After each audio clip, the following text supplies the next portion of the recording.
Chapter 5. The Cry in the Corridor. At first, each day which passed by for Mary Lennox was exactly like the others. Every morning she awoke in her tapestried room, and found Martha kneeling upon the hearth building her fire. Every morning she ate her breakfast in the nursery, which had nothing amusing in it, and after each breakfast she gazed out of the window across to the huge moor, which seemed to spread out on all sides and climb up to the sky, and after she had stared for a while, she realized that if she did not go out, she would have to stay in and do nothing, and so she went out.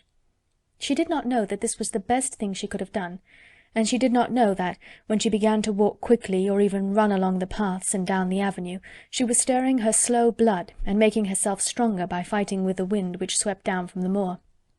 She ran only to make herself warm, and she hated the wind which rushed at her face and roared and held her back as if it were some giant she could not see. But the big breaths of rough, fresh air blown over the heather filled her lungs with something which was good for her whole thin body, and whipped some red colour into her cheeks and brightened her dull eyes when she did not know anything about it. But after a few days spent almost entirely out of doors, she wakened one morning knowing what it was to be hungry, and when she sat down to her breakfast she did not glance disdainfully at her porridge and push it away, but took up her spoon and began to eat it, and went on eating it until her bowl was empty. "I got on well enough with that this morning, didn't I?" said Martha.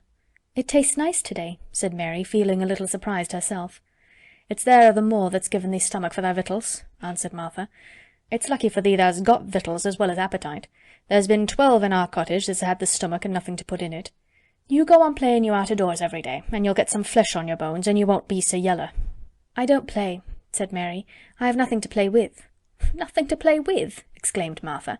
"Our children plays with sticks and stones. They just runs about and shouts and looks at things." Mary did not shout, but she looked at things. There was nothing else to do. She walked round and round the gardens, and wandered about the paths in the park. Sometimes she looked for Ben Weatherstaff, but though several times she saw him at work, he was too busy to look at her, or was too surly. Once, when she was walking toward him, he picked up his spade and turned away as if he did it on purpose. One place she went to oftener than to any other. It was the long walk outside the gardens, with the walls round them. There were bare flower-beds on either side of it, and against the walls ivy grew thickly. There was one part of the wall where the creeping dark green leaves were more bushy than elsewhere. It seemed as if for a long time that part had been neglected. The rest of it had been clipped and made to look neat, but at this lower end of the walk it had not been trimmed at all. A few days after she had talked to Ben Weatherstaff, Mary stopped to notice this, and wondered why it was so. She had just paused and was looking up at a long spray of ivy swinging in the wind, when she saw a gleam of scarlet, and heard a brilliant chirp, and there on the top of the wall forward perched Ben Weatherstaff's robin Redbreast, tilting forward to look at her with his small head on one side. "Oh!" she cried out, "is it you? Is it you?" And it did not seem at all queer to her that she spoke to him as if she were sure that he would understand and answer her. He did answer. He twittered and chirped and hopped along the wall as if he were telling her all sorts of things. It seemed to Mistress Mary as if she understood him too, though he was not speaking in words. It was as if he said, "Good morning! Isn't the wind nice? Isn't the sun nice? Isn't everything nice? Let us both chirp and hop and twitter. Come on, come on!" Mary began to laugh, and as he hopped and took little flights along the wall, she ran after him. Poor little thin, sallow, ugly Mary! She actually looked almost pretty for a moment. "I like you, I like you!" she cried out, pattering down the walk. And she chirped and tried to whistle, which last she did not know how to do in the least. But the robin seemed to be quite satisfied, and chirped and whistled back at her. At last he spread his wings and made a darting flight to the top of a tree, where he perched and sang loudly. That reminded Mary of the first time she had seen him. He had been swinging on a tree-top then, and she had been standing in the orchard. Now she was on the other side of the orchard, and standing in the path outside a wall, much lower down, and there was the same tree inside. "It's in the garden no one can go into," she said to herself. "It's the garden without a door. He lives in there. How I wish I could see what it is like." She ran up the walk to the green door she had entered the first morning. Then she ran down the path through the other door, and then into the orchard, and when she stood and looked up, there was the tree on the other side of the wall, and there was the robin just finishing his song and beginning to preen his feathers with his beak. "It is the garden," she said. "I am sure it is." She walked round and looked closely at that side of the orchard wall, but she only found what she had found before, that there was no door in it. Then she ran through the kitchen gardens again, and out into the walk outside the long ivy-covered wall, and she walked to the end of it and looked at it, but there was no door. and then she walked to the other end, looking again, but there was no door.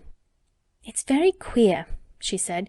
"Ben Weatherstaff said there was no door, and there is no door, but there must have been one 10 years ago, because Mr. Craven buried the key." This gave her so much to think of that she began to be quite interested, and feel that she was not sorry that she had come to Misselthwaite Manor. In India she had always felt hot and too languid to care much about anything.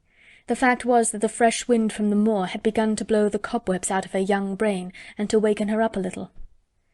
She stayed out of doors nearly all day, and when she sat down to her supper at night she felt hungry and drowsy and comfortable.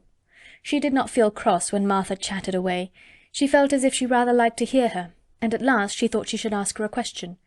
She asked it after she had finished her supper and had sat down on the hearthrug before the fire. "Why did Mr. Craven hate the garden?" she said.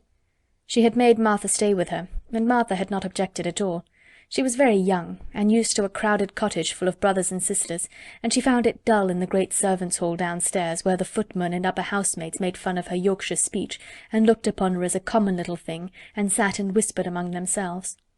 Martha liked to talk, and the strange child who had lived in India, and been waited upon by blacks, was novelty enough to attract her. She sat down on the hearth herself without waiting to be asked. "Art thou thinking about that garden yet?" she said. "I knew thou would.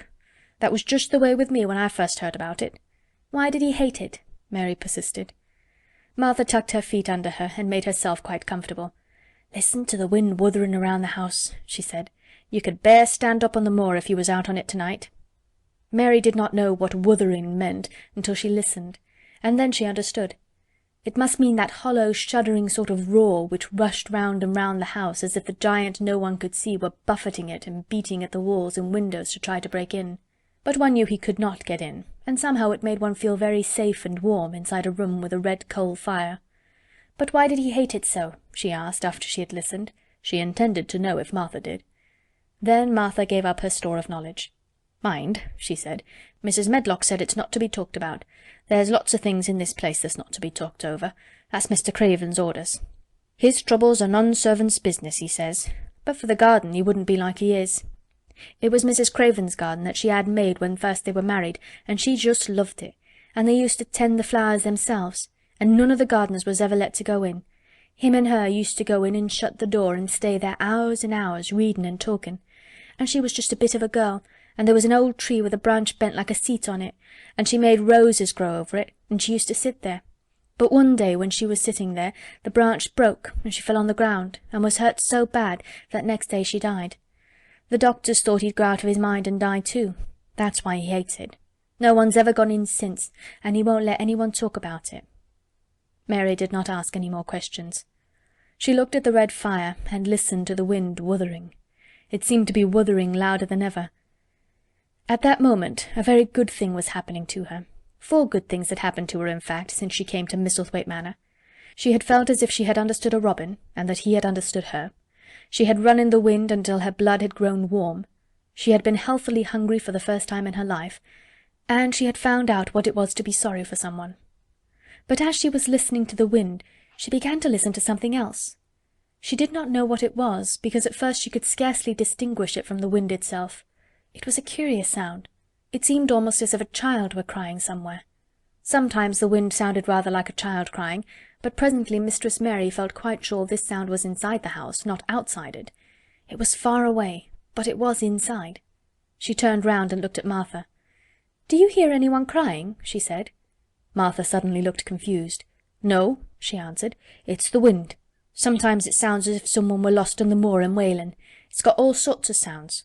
"But listen," said Mary. "It's in the house, down one of those long corridors." And at that very moment a door must have been opened somewhere downstairs, for a great rushing draught blew along the passage, and the door of the room they sat in was blown open with a crash, and as they both jumped to their feet, the light was blown out and the crying sound was swept down the far corridor, so that it was to be heard more plainly than ever. "There," said Mary, "I told you so. It is someone crying, and it isn't a grown-up person." Martha ran and shut the door and turned the key. But before she did it, they both heard the sound of a door in some far passage shutting with a bang, and then everything was quiet, for even the wind ceased wuthering for a few moments. "It was the wind," said Martha stubbornly, "and if it wasn't, it was little Betty Butterworth, the scullery maid. She's had the toothache all day." but something troubled and awkward in her manner made Mistress Mary stare very hard at her. She did not believe she was speaking the truth. End of chapter 5.